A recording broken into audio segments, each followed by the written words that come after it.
J'ouvre le second débat de ce sens public toutes les 2 semaines. Vous le savez, nous vous proposons un grand thème pour illustrer l'action de l'Union européenne et vous aider à voter en connaissance de cause le 9 juin prochain. Après l'agriculture, l'immigration, le rôle des lobbies ou encore la défense, c'est l'énergie que nous allons scruter. Comme thème aujourd'hui, pétrole, nucléaire ou renouvelable, où va l'Europe? Avant d'en débattre, ce reportage, il est signé Fabien Recker. Il est parti au Portugal, le paradis de l'énergie verte, et il s'est rendu dans l'un des plus grands parcs photovoltaïques d'Europe. C'est l'un des plus grands lacs artificiels d'Europe. À Alqueva, au sud-est du Portugal, quelques 12 000 panneaux solaires flottent à la surface de l'eau. Grand comme 4 terrains de football, ce parc photovoltaïque flottant fait la fierté de Paulo Pinto, responsable du projet pour la compagnie portugaise EDP. Les panneaux solaires sont inclinés vers l'est ou vers l'ouest. De cette manière, on assure une production de façon continue, du lever jusqu'au coucher du soleil. Le contact de l'eau permet de rafraîchir les panneaux photovoltaïques, ce qui augmente leur efficacité. Et c'est loin d'être le seul avantage du solaire flottant. On évite d'occuper des terres agricoles qui sont importantes pour l'environnement et on utilise un plan d'eau qui est là et qui n'a pas d'autre utilité. C'est un projet hybride puisqu'on s'appuie sur l'infrastructure déjà existante de la centrale hydroélectrique et son raccordement au réseau, ce qui évite la construction de nouvelles lignes qui elles aussi ont un impact environnemental. Ce parc photovoltaïque d'un genre nouveau est à l'image des ambitions portugaises en matière d'énergie renouvelable. Bénéficiant de longues heures d'ensoleillement et des vents de l'Atlantique, le Portugal a accéléré sa transition énergétique. En 2023, les énergies vertes ont couvert 67% des besoins en électricité du pays, un record. Le Portugal possède un panel très complémentaire d'énergie renouvelable, dans lequel l'énergie hydraulique et l'éolien jouent le plus grand rôle. Notre objectif, c'est de couvrir 90% de nos besoins en électricité grâce à de l'énergie verte en 2030. Éolien offshore, énergie solaire, stockage de l'électricité, les investissements pleuvent sur le Portugal. Grâce à des financements européens dans le cadre du Green Deal, le pays mise notamment sur l'hydrogène vert. Manuel Fonseca fait partie des artisans de cette nouvelle vague verte. Ce jour-là, il accueille de potentiels clients brésiliens dans ce dépôt de bus de la banlieue de Lisbonne, où sa PME a installé un poste de ravitaillement à hydrogène. La municipalité de Cascais a voulu décarboner sa flotte d'autocars et a lancé un projet pour tester des bus électriques et des bus à hydrogène pour tester la meilleure option. Fabriqué à partir de l'électrolyse de l'eau, un procédé lui-même gourmand en énergie, l'hydrogène est une technologie encore coûteuse. Mais libéré du poids des batteries, les bus à hydrogène sont moins lourds, se rechargent plus vite et bénéficient de plus d'autonomie. Dans un futur proche, de nombreux autocars circuleront grâce à l'hydrogène au Portugal, comme c'est le cas à Cascais. Il est fondamental pour cela d'augmenter la flotte de bus à hydrogène. C'est l'un des moyens pour que le Portugal respecte ses engagements dans le cadre de l'accord de Paris. Pour l'instant, le Portugal importe son hydrogène. Et celui-ci n'est pas toujours vert, car le plus souvent fabriqué avec de l'électricité de sources non renouvelables. Pour ce spécialiste, la priorité est ailleurs, car comme son voisin espagnol, le Portugal est mal raccordé au réseau électrique européen, un handicap. Si on a des excédents mais qu'on ne peut pas les vendre, cette énergie se perd. Une meilleure connexion du Portugal au réseau français permettrait de revendre nos excédents d'énergie intermittente les jours où on en a trop. Et les jours où on n'en a pas assez, parce qu'on manque de soleil ou de vent, on pourrait acheter plus facilement de l'électricité française, par exemple d'origine nucléaire. Il est extrêmement important de développer ces infrastructures. Lisbonne, Madrid et Paris viennent d'annoncer un renforcement de leur coopération énergétique et la construction de nouvelles liaisons pour mieux raccorder la péninsule ibérique au reste de l'Europe. Voilà, reportage au Portugal signé Fabien Recker. Énergie verte, que reste-t-il de l'ambition européenne? On en débat avec Camille Defard. Bonjour. Bonjour. Bienvenue, vous êtes chef du Centre Énergie de l'Institut Jacques Delors et chercheuse en politique européenne de l'énergie. Erwan Denezet, bonjour, bonsoir et bienvenue, journaliste au service économie du Parisien, aujourd'hui en France. Et vous publiez Le Grand Bazar de l'énergie, c'est aux éditions Artaud. J'accueille également Lucille Schmitt, bonsoir. Et bienvenue, vice-présidente du Cercle des réflexions, la Fabrique écologique et co-auteur de Emmanuel Macron à Contretemps, paru aux éditions Bayard. Mathieu Croissando, évidemment, est resté à mes côtés. Bonsoir à tous. Quelques chiffres pour commencer ce débat. D'abord, l'Union européenne, 3e plus gros consommateur d'énergie au niveau mondial. La Chine est en tête devant les États-Unis et l'Union européenne. Les 27 pays de l'UE qui se sont donnés pour objectif d'atteindre plus de 42% d'énergie renouvelable d'ici 2030. Alors on a regardé, Camille Defard, le dernier chiffre qu'on a trouvé, vous en avez peut-être un plus récent, c'est 2021, on était presque à 22%. Oui. Cet objectif de 2030, 42%, ça vous semble réaliste ? Alors, c'est réaliste. Les États membres, aujourd'hui, sont en place en cours de planification au niveau national pour atteindre ce nouvel objectif. La Commission a fait une évaluation préliminaire de ces plans et on est proche de l'objectif de 42,5% d'énergie renouvelable dans le mix énergétique.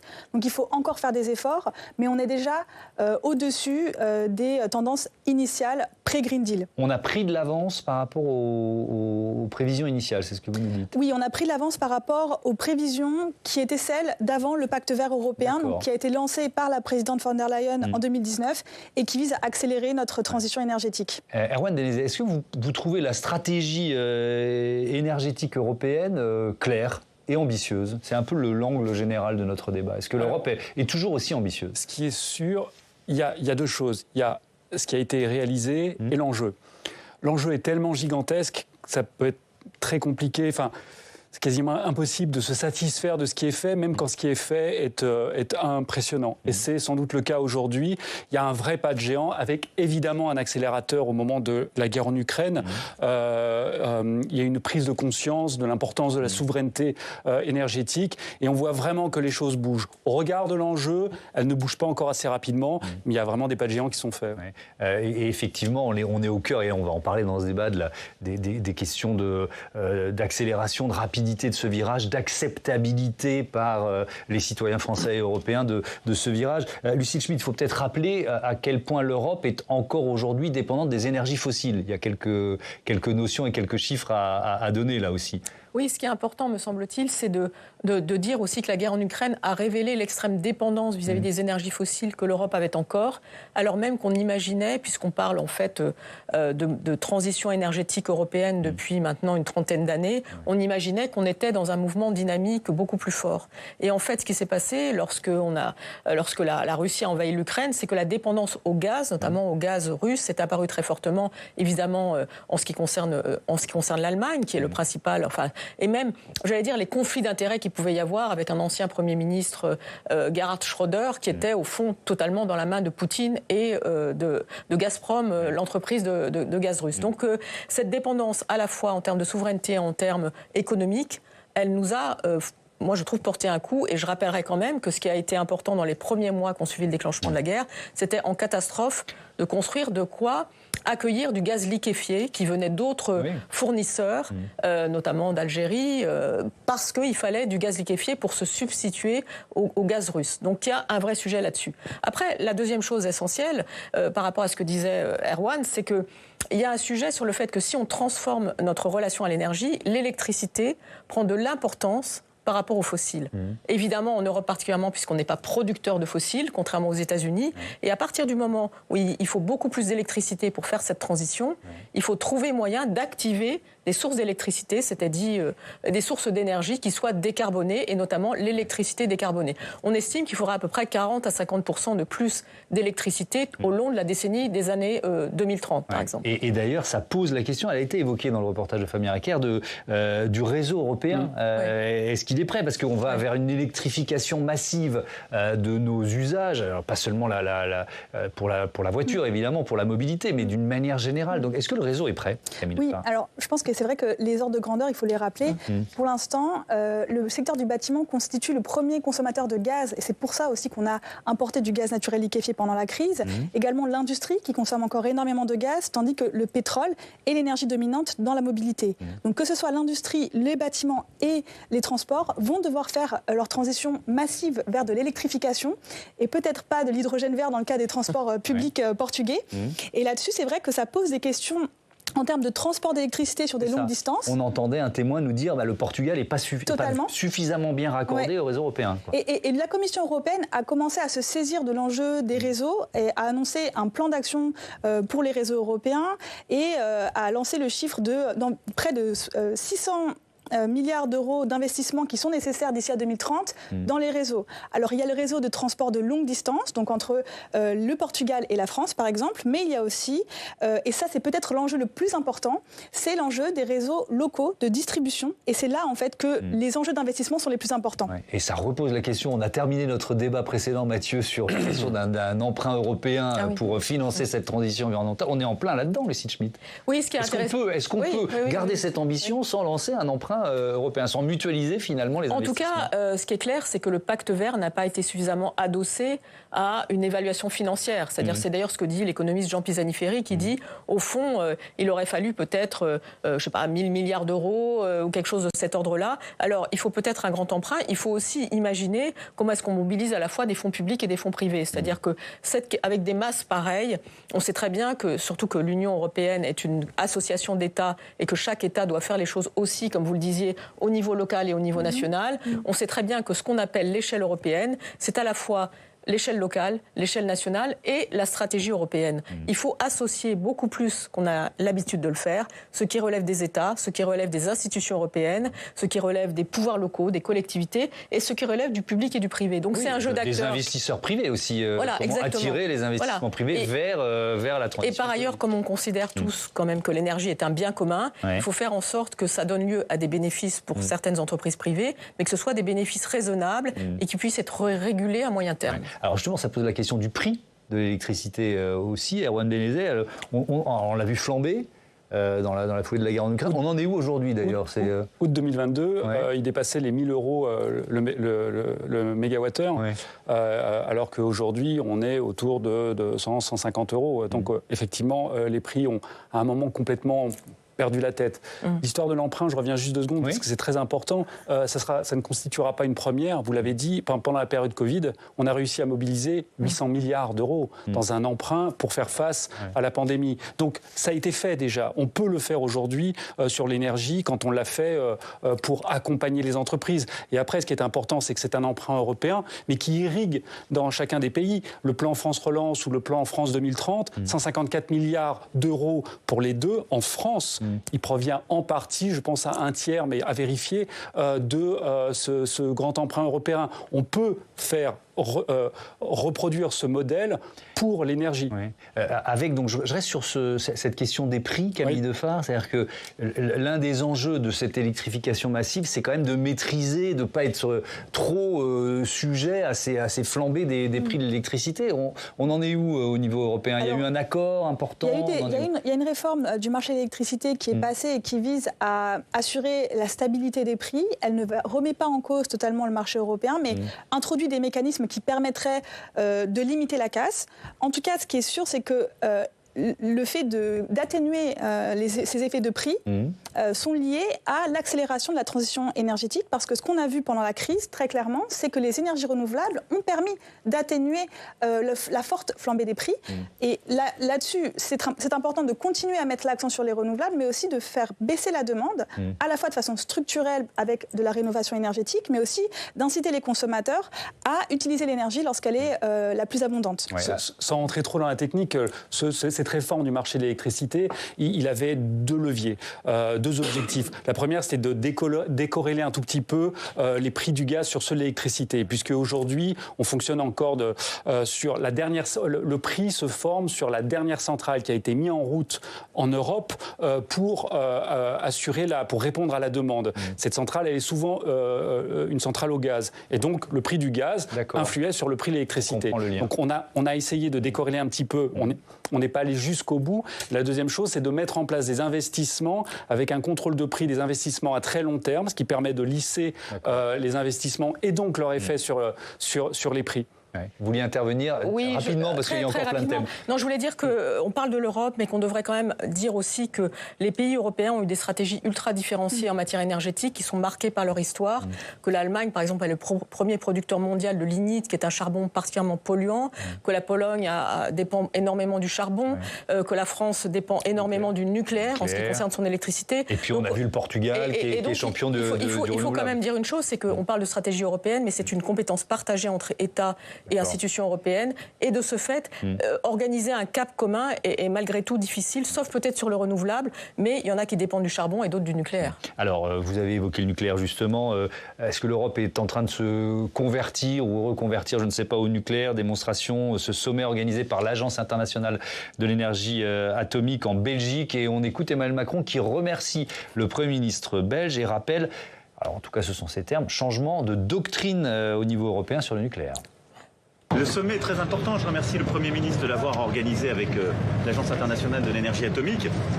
D'abord, en 2 ans de temps, il y a eu une petite révolution doctrinale au sein des Européens. Cette alliance pour l'énergie nucléaire, elle était impensable il y a encore 2 ans. Il y a des pays qui ont fait leur conversion, ce qui fait qu'on a une 50aine de gigawatts qui vont se déployer dans les prochaines années en Europe de capacité nucléaire. C'est bon pour notre capacité à être plus souverain, à baisser nos émissions et à rester compétitif.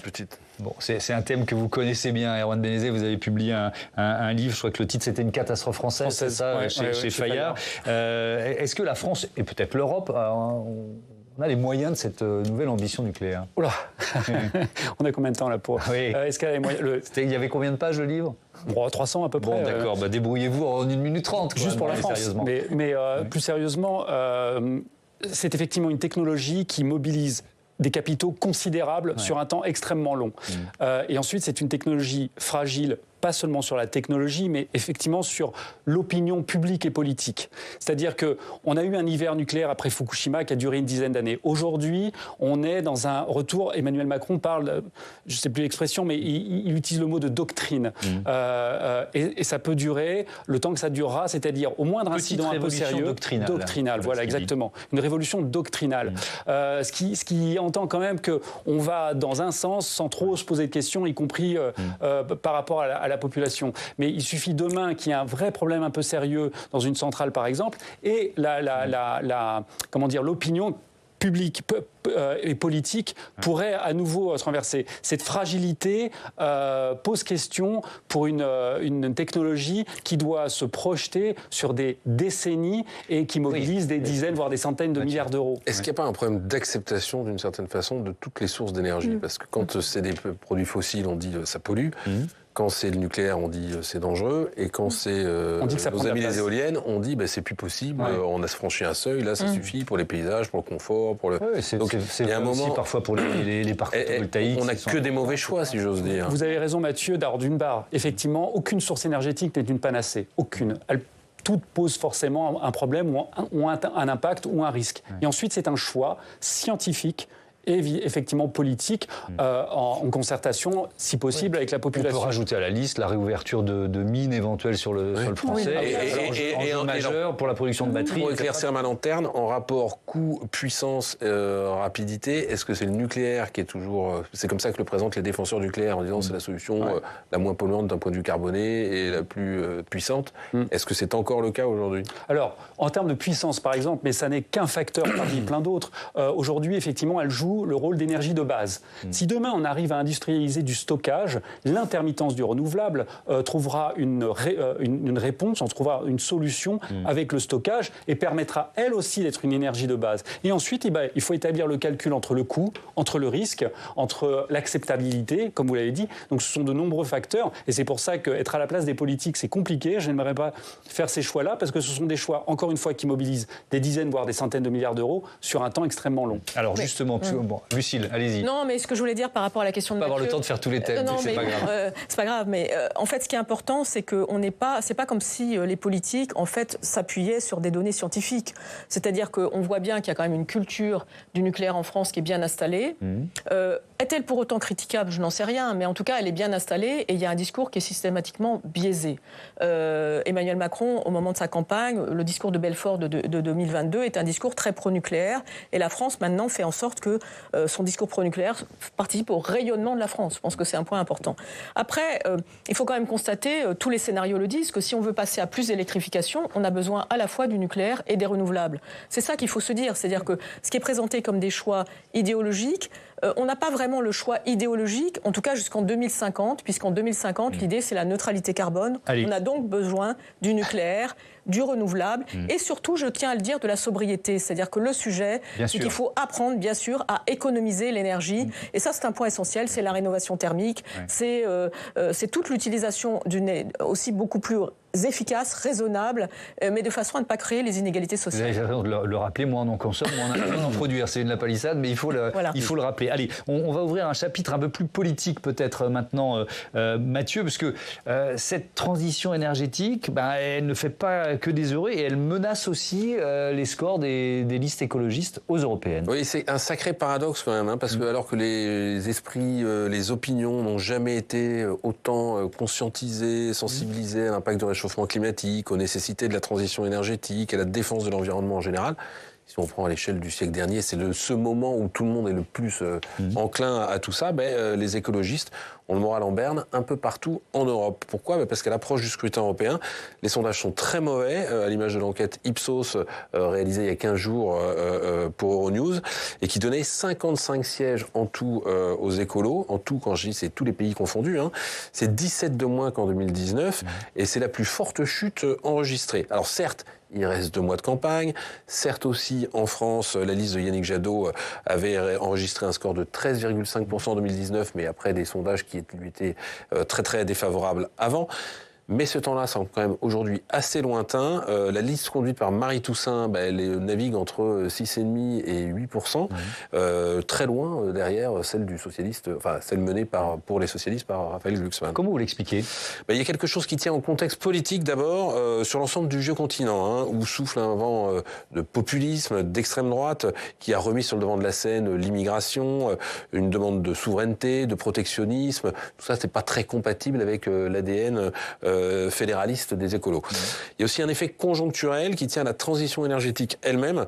Les Européens découvrent qu'au-delà du nécessaire changement de leurs habitudes, cette révolution énergétique, elle a un coût social, elle a un coût économique, et que ce coût est assez élevé. Alors on a vu un exemple récent sur l'environnement au global, mais avec la crise agricole, mais ça touche tous les secteurs. En gros, c'est la célèbre formule désormais, fin du monde contre fin du mois, et les opinions publiques elles penchent plutôt par moment pour la fin du mois.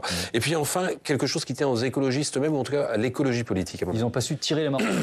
Non, parce qu'ils ont l'écologie triste, sinistre, si j'ose dire, alors que leur projet entendait à l'origine préserver, embellir notre cadre de vie, la nature, ils ont troqué les lendemains qui chantent, un monde où tout irait mieux, pour devenir des prophètes de l'apocalypse.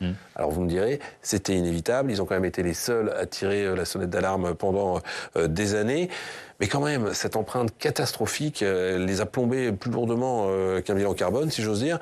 On les a vus, par exemple, je vous donne un exemple, incapables de se réjouir que la France ait baissé ses émissions de gaz à effet de serre de 4,8% l'an dernier. Je ne dis pas que tout est atteint, je ne dis pas que c'est forcément la panacée, que tout va bien, non.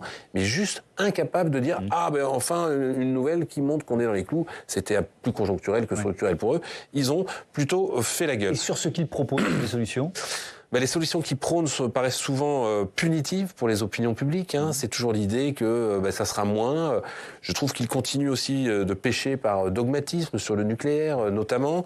Et puis voilà, beaucoup de raisons qui expliquent à mes yeux que les écologistes ont été incapables de capitaliser sur la bataille pour le climat qui est pourtant générale, alors même que celle-ci n'a jamais paru aussi urgente. Alors l'un des visages européens d'ailleurs de cette écologie, alors sinistre ou lucide, on peut employer les deux termes, c'est évidemment Greta Thunberg, la militante suédoise. Elle parlait des morts liées à l'inaction climatique, c'était en juin dernier, on l'écoute.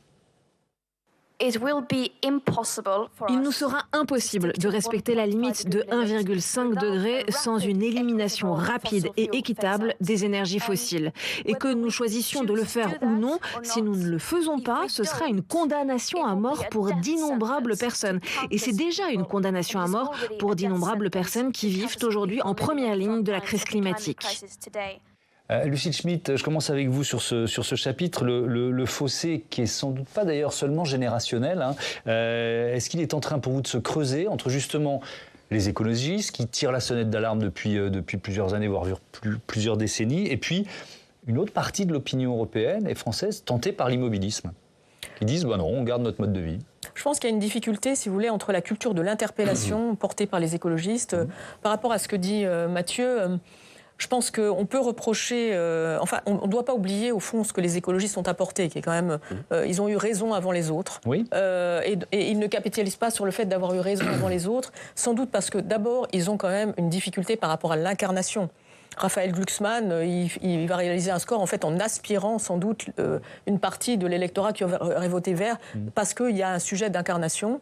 Ensuite, il y a un deuxième point, c'est qu'on ne peut pas se contenter d'avoir un discours positif aujourd'hui. C'est-à-dire que tous les rapports nous disent qu'il faudrait à la fois regarder en face l'urgence écologique, qu'elle est déjà là. On le voit sur les sujets d'adaptation. On voit que la France est traversée par des tempêtes. On voit qu'il y a des inondations. Et donc, il y a un sujet sur lequel il faut dénoncer la catastrophe. Je suis d'accord avec vous, mais il y a aussi un enjeu de communication.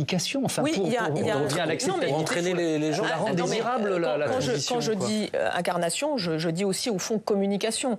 Et je pense que ça, c'est un défaut. Mais par ailleurs, est-ce qu'on ne pourrait pas penser aussi que la société, l'électorat, pourrait se dire on a aussi besoin de décisions qui soient des décisions fortes, d'une transformation. Et je pense qu'il y a toute une partie de la classe politique qui souhaite quand même laisser l'électorat dans une forme d'immobilisme et que ça vient également des autres partis politiques. D'une certaine manière, on peut considérer que les Verts sont peut-être responsables, mais nous qui allons voter, les autres partis politiques sont aussi responsables du fait qu'on ne prend pas de mesures suffisamment courageuses et fortes et que quand on nous sort le truc des libertés et des contraintes, vous verrez nos libertés quand on aura 2,5 degrés, 3 degrés de plus. Et si on ne prend pas des mesures maintenant, il faudra en prendre peut-être des encore plus dures dans quelques et notamment, années. Je voudrais insister sur la question de ceux qui n'ont pas les moyens et du fait que l'écologie est punitive pour ceux qui n'ont pas les moyens. De fait, nous souffrons déjà beaucoup, et notamment ceux qui sont dans la précarité, dans les inégalités sociales, mal logés. Nous souffrons déjà des problèmes d'adaptation au changement climatique. Donc il ne faut pas endormir les électeurs en disant que ça viendra plus tard, vous inquiétez pas, on fera tout pour vous. Il faut arrêter de penser que ceux qui sont au pouvoir, que la droite... Oui, non, mais j'entends votre argument, mais je reprends celui de Mathieu. C'est pas aujourd'hui les partis justement écologistes qui convainquent le plus cette partie de l'électorat français. Ils ont tort sur le fait de ne pas être suffisamment pragmatiques et réalistes. Ouais. Et par exemple, sur la question du nucléaire, ils auraient dû dire, enfin, ils commencent à le dire, que c'est une énergie de transition et qu'on ne pourra pas tout faire avec le renouvelable d'ici 2050. Camille Defar, on se pose dans ce débat la question de l'ambition européenne en matière de transition énergétique. Là, on est quand même dans une, je ne sais pas comment vous le ressentez, mais un peu dans une petite musique de coup de frein au niveau européen. Comment vous analysez ça ? En fait, c'est un peu le même type de dynamique qu'on peut voir avec les partis verts, c'est-à-dire qu'il y a une ambition verte très forte qui a été portée par une femme politique de la droite allemande, Ursula von der Leyen, présidente de la Commission européenne. Donc c'était la particularité de ce mandat qui se termine, qui s'achève, c'est une ambition écologique très forte. Néanmoins, on a probablement délaissé le côté social, le côté économique et les enjeux même géopolitiques de cette transition énergétique. Et donc on voit avec la guerre en Ukraine et les nouvelles difficultés qui sont liées à l'inflation, qui sont liées aux tensions avec la Russie, avec la Chine, avec les États-Unis, on voit une réorientation du pacte vert vers des enjeux de compétitivité et de sécurité, ce qui est à mon avis une bonne chose dans le sens où il faut vendre ce pacte vert aux Européens comme quelque chose qui n'est pas uniquement une question climatique, mais aussi une question de prospérité future, de cohésion sociale. Et là-dessus, clairement, on a des textes très ambitieux et un très bon cadre réglementaire qui a été adopté au niveau européen et c'est remarquable, il faut le souligner. Néanmoins, aujourd'hui, la mise en œuvre qui va se faire au niveau des États membres, au niveau des régions, au niveau des municipalités européennes, là-dessus, il faut mettre beaucoup plus de moyens, des moyens qui sont financiers, mais pas uniquement, c'est des moyens organisationnels, des moyens humains. Et sans cela, effectivement, on risque de voir les citoyens et même les entreprises faire face à des obligations auxquelles ils ne peuvent pas se conformer et donc alimenter cette frustration politique qui est légitime en l'absence d'accompagnement approprié. Et là-dessus, c'est vrai qu'il faut quand même souligner que les Verts au Parlement européen bien, soutiennent des outils européens qui permettraient de beaucoup mieux accompagner cette transformation, au contraire d'autres forces politiques. Donc là, c'est vrai que je trouve qu'on peut parfois faire leur procès un petit peu injuste. Oui, alors il nous reste une douzaine de minutes. Il y a un thème très important et on va y consacrer vraiment le dernier tiers de l'émission consacré à la Chine parce qu'on va peut-être passer d'une dépendance aux pays du Golfe à une dépendance vers la Chine avec cette transition énergétique. Mais je voudrais rester sur l'écologie politique qui prend aussi une forme à travers l'action des associations et notamment, c'est l'une des informations de ces dernières 24 heures, près de 60 ONG mondiales qui appellent les banques et les investisseurs à ne plus prêter à Total Energy. Je veux bien vous entendre là-dessus, Erwan Benezet, parce que notamment pour tous les nouveaux projets d'investissement dans le fossile. Est-ce que c'est pour vous le meilleur moyen pour accélérer la transition énergétique? Ou alors est-ce qu'au contraire, il faut se dire, on a un géant français, européen, qui est, alors peut-être pas assez vite, peut-être pas suffisamment, mais qui est en train quand même d'essayer de prendre un virage vers le renouvelable et donc il faut le laisser faire? Il y a cette expression. Alors, il y avait plein de choses sur l'aspect politique des Verts. Et en fait, ce qui apparaît là-dedans quand même, c'est de se dire que les Verts en politique, c'est des bleus. C'est-à-dire que ça fait 20 ans qu'ils essayent de... Et en plus, ils sont forcément porteurs de mauvaises nouvelles. Donc, ils ont un travail à faire là-dessus. Et ils débutent. C'est-à-dire que le fond est là, mais la forme, elle n'est pas encore... Et c'est toujours très compliqué d'entendre une mauvaise nouvelle. Maintenant, Total. Voilà, sur Total. Le nerf, c'est l'argent, c'est le nerf de la guerre. Oui. Et donc, là encore, on commence à comprendre que la puissance qu'il va y avoir écologique, elle va venir sur l'orientation de l'argent. Où va aller l'argent? Et d'ailleurs, on y a beaucoup réfléchi, l'Europe y a réfléchi sur un gros mot qui s'appelle la taxonomie. Oui, alors et on revient au nucléaire, comment on flèche l'argent les vers les énergies. Il y a des fonds d'investissement, y compris très gros fonds d'investissement, qui ont commencé alors qu'ils avaient par exemple arrêté de financer les armes, le tabac, l'alcool. Et aujourd'hui, on arrête de financer le fossile et on s'oriente vers les investissements verts. Pour répondre très brièvement à votre question, oui, c'est une très très bonne chose de se poser la question. Et en fait, on ne va pas débattre sur est-ce que Total Energy fait sa vraie transition énergétique ou pas. Ce qui est sûr, c'est que plus le fossile va coûter cher, y compris en investissement, plus Total Energy va se dire « je vais investir dans les renouvelables » et c'est ça qui est l'essentiel. Donc ça peut être un bon levier. Allez, on ouvre le chapitre chinois dans cette émission. Je le disais, la question de la souveraineté énergétique de l'Europe tourne de plus en plus au bras de fer avec la Chine et je propose à Audrey Vueltas de nous rejoindre sur ce plateau puisque, rebonsoir Audrey, on va parler ensemble de ces enquêtes lancées par l'Union européenne contre des éoliennes chinoises un peu trop subventionnées. Oui, le secteur des énergies renouvelables devient le symbole du bras de fer commercial entre l'Union européenne et la Chine. Dernier épisode en date, ces enquêtes lancées par l'Europe contre des fabricants d'éoliennes subventionnés par Pékin qui fausseraient le marché européen. Regardez.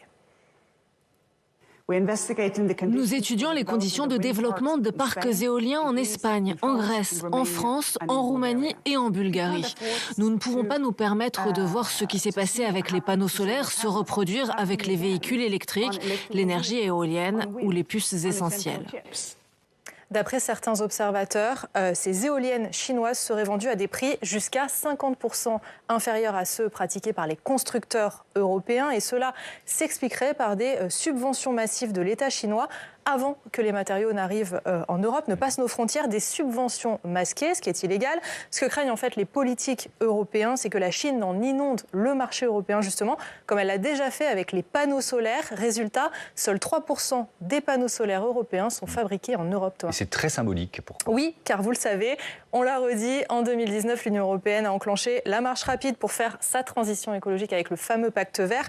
L'objectif initial, c'était bien sûr d'être neutre en carbone d'ici 2050, mais aussi de créer des emplois dans ces fameux secteurs verts, avec aussi à la clé l'idée de pouvoir exporter ces produits verts made in Europe vers d'autres continents. Sauf que cette transition écologique européenne, elle bénéficie pour l'instant surtout à la Chine, qui inonde depuis quelques années le marché européen de véhicules électriques, ça on l'a vu, de batteries, de panneaux solaires et donc depuis peu d'éoliennes à bas coût. Pour que notre transition écologique ne soit pas une transition made in China, l'Union européenne réplique plutôt timidement avec donc des enquêtes dont je vous ai parlé et aussi la possibilité de relever les droits de douane pour les produits chinois importés. Je dis timidement parce qu'on ne pense pas tous de la même manière dans les 27 pays de l'Union européenne et il y a certains pays qui ont plutôt du mal avec ce qui pourrait être qualifié de protectionnisme européen. Thomas. Merci beaucoup Audrey. Allez, on ouvre ce chapitre chinois grâce à vous et Lucille Schmitt. Il y a une question de timing. Est-ce que l'Europe se réveille un peu tard ? Sûrement, mais ce qui est intéressant, c'est qu'on voit bien que la question verte est liée aussi à la politique commerciale. C'est-à-dire que moi, j'aime à rappeler que la politique commerciale commune, ça fait partie des politiques qui ont été structurées dès le début des années 60 au niveau de l'Union européenne et que l'Union européenne était la championne du libre-échange, y compris quand ça se faisait à son détriment. Tout ce qui est anti-subvention, anti-dumping, c'est un vieux sujet c'est vrai. Sur lequel il y a eu, par exemple, beaucoup de débats, de combats entre les États-Unis et l'Europe sur les avions. Boeing et Airbus étaient subventionnés de manière différente. Donc on est sur des vieux sujets sur lesquels il faut maintenant appliquer à la question écologique. Et c'est ça qui est compliqué d'ailleurs quand on parlait des Verts. Ils ne savent pas appliquer ce qui relève de la puissance, ce qui relève de la politique commerciale, ce qui relève de l'économie. Et là, il est évident qu'il faut jamais dire on se réveille trop tard, il faut se réveiller avec force. Et c'est une des difficultés de l'Union européenne, c'est qu'elle doit se réveiller sur les emprunts, sur la politique commerciale, sur la question de la politique industrielle, sur le fait de faire là-dessus un accord entre les pays qui sont des libéraux et qui sont considérés comme les États radins qui n'aiment pas du tout mener de politique industrielle. Et donc tout ça, ça fait un vrai débat sur qu'est-ce que c'est que le projet européen, dans lequel la France peut jouer un rôle éminent, pourvu qu'en permanence, on n'ait pas un Emmanuel Macron qui nous dise « voilà la doctrine de l'Europe, je vous la mets sur la table, vous devez être d'accord avec moi ». Toute la question, c'est comment est-ce qu'on fait pour qu'on comprenne qu'être une puissance verte, c'est l'avenir de l'Europe.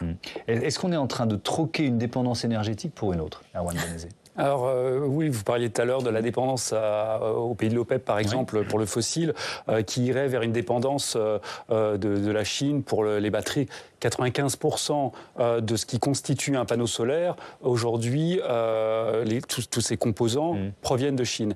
Donc il y a un problème là qu'on a un tout petit peu évoqué et qui pour moi, donc cette histoire d'enquête sur les éoliennes, sans vraiment faire de jeu de mots, c'est un peu le mât qui cache la forêt d'éoliennes, parce que qu'est-ce qui s'est passé là pour le photovoltaïque ? Effectivement, la Chine inonde le marché européen de panneaux photovoltaïques parce qu'ils n'ont pas pu les vendre aux Américains, par exemple. Et aux Indiens aussi. Et aux Indiens, voilà, vous avez raison. Et donc, pourquoi on ne s'empresse pas de fermer les frontières ? Parce qu'il y a un problème derrière. C'est qu'on a des objectifs. On a des objectifs, on en parlait tout à l'heure, de production d'électricité d'origine renouvelable. Pour atteindre ces objectifs, il faut installer des panneaux, il faut installer des éoliennes. Si elles proviennent de Chine, le problème est toujours... Alors, je vais vous laisser continuer la démonstration, mais on va écouter le ministre de l'économie sur ce thème du photovoltaïque. Vendredi dernier, il vantait justement son plan de déploiement du photovoltaïque qui était à Manosque, dans les Alpes de Haute-Provence. Et alors, il veut que la France produise ses propres panneaux solaires. On l'écoute, puis ensuite, vous nous direz si c'est possible. Il faut que les panneaux photovoltaïques déployés en France viennent pour moitié de France et que ça soutienne notre industrie, nos emplois, nos ouvriers. Nous avons 2 grandes entreprises qui sont en cours de déploiement, Holosolis et Carbone, l'une en Alsace, l'autre à Fos. Nous allons soutenir le déploiement de ces gigafactories pour avoir demain en France une indépendance en termes de production de panneaux photovoltaïques et assurer le déploiement d'au moins la moitié des panneaux photovoltaïques en France sur la base de technologies et de produits français. Ça, c'est pour le discours politique. La réalité des entreprises françaises et européennes en la matière? Elle est très simple. La réalité, elle va être très simple. Elle se résume à un consommateur qui demain se dit « Ah, bah, j'installerai bien des panneaux photovoltaïques sur mon toit. » D'accord. Est-ce qu'il est prêt à payer le double C'est 2 fois plus cher.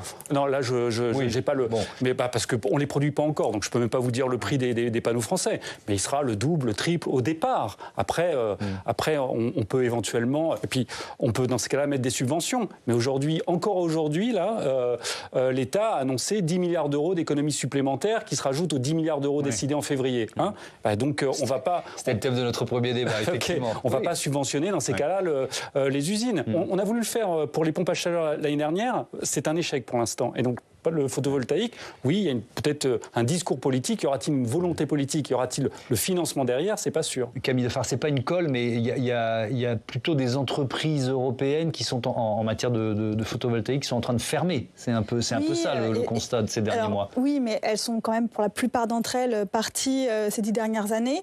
C'est vrai qu'on a une hémorragie de l'industrie photovoltaïque européenne suite à la crise financière qui a vu l'arrêt des subventions à l'industrie manufacturière solaire européenne, alors que la Chine elle-même montait en puissance. On en a bénéficié de ces exportations de solaire à bas prix de la Chine. La question maintenant, c'est effectivement qu'est-ce qu'on fait, et c'est une question politique, qu'est-ce qu'on fait d'une dépendance massive à la Chine, donc un seul fournisseur, un petit peu comme le gaz avec la Russie. C'est-à-dire pour l'instant, ils sont beaucoup moins chers, les panneaux solaires chinois, mais rien ne les empêchera de nous les vendre 2 fois plus. Ils sont tout seuls sur le marché. Voilà, exactement. Non, mais vous voyez ce que je veux dire. Il y a eu le choc pétrolier en 73 avec l'OPEP. On va peut-être avoir une situation. S'ils envahissent Taïwan et qu'on prononce des sanctions économiques. Oui, non, mais voilà. C'est un enjeu, c'est une vulnérabilité, sachant que c'est aussi une des principales technologies pour la transition énergétique. Bien sûr. Après, là où l'industrie manufacturière européenne reste encore en bonne santé, ou en tout cas plutôt compétitive, c'est sur les batteries et l'éolien. Et c'est l'enjeu aussi aujourd'hui, c'est peut-être de prioriser ces secteurs-là, sur lesquels on peut avoir des gains faciles. Et par contre, c'est clair que au-delà des questions de protectionnisme, ou en tout cas de protection des industries manufacturières européennes, celles-ci doivent se mettre au niveau. On a eu des défauts de fabrication sur des éoliennes, des pales d'éoliennes européennes récemment. Donc il y a aussi ces enjeux de qualité des productions européennes. Et par ailleurs, il y a un enjeu de R&D. On n'a pas encore... Vous en avez parlé... De recherche et développement. Oui. De recherche et développement. On a parlé aussi de cette transition, de cet enjeu de dépendance aux matériaux critiques. Aujourd'hui, sur les batteries, l'enjeu pour l'Union européenne, à mon sens, c'est de développer des nouveaux modèles de batteries qui sont économes en matériaux critiques pour la transition. Il nous reste très peu de temps. Lucille Schmitt, peut-être à vous le mot de la conclusion. Je reste sur la thématique bras de fer avec la Chine et ce risque, Mathieu l'évoquait un petit peu, de mesures de rétorsion. Parce que là, on a des enquêtes cosmétiques ou pas, mais qui sont lancées dans plusieurs domaines. Quel risque de mesures de rétorsion de la part de la Chine ? Écoutez, je crois que de toute façon, il faut essayer. C'est-à-dire que je crois que ce qu'il faut, par rapport à ce qu'on disait, c'est avoir une pensée stratégique. Et en fait, l'Union européenne n'est pas habituée à avoir une pensée stratégique qui accompagne au fond le pacte vert. C'est-à-dire qu'on découvre au fur et à mesure les problèmes, c'est-à-dire que comme on vient de le dire, on se fixe des objectifs et ensuite on s'aperçoit qu'on dépend des autres. Il faut apprendre maintenant à adosser la pensée verte à la pensée géostratégique et l'adosser à une vision du commerce international qui ne soit pas la même. Moi, je réagis par rapport à l'histoire des 10 milliards d'euros d'économie.